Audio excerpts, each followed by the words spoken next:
Senate Bill 971. Imagine this. Imagine two small Texas towns that both need help fixing old water pipes. One is miles from any big city, the other sits just outside a growing metro area.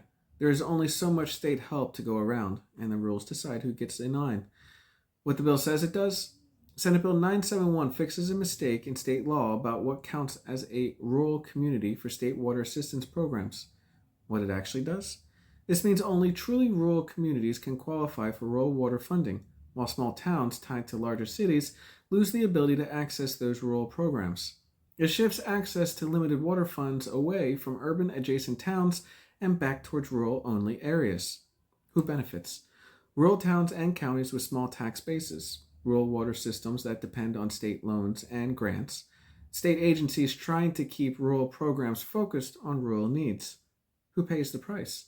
Small or semi-rural towns near large cities, communities that still face small-town water problems but no longer meet the legal definition of rural. Why it matters. Water infrastructure is expensive, and most small towns cannot fix it alone.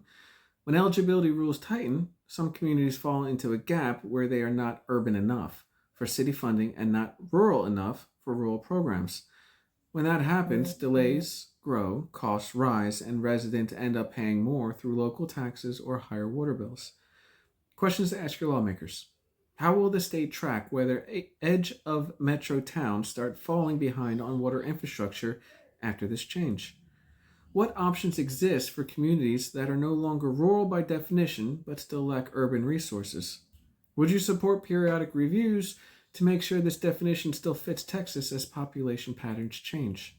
Bottom line, Senate Bill 971 fixes a real mistake and protects rural water funds, but it also redraws the line of who gets help, and some communities may end up stuck on the wrong side of it.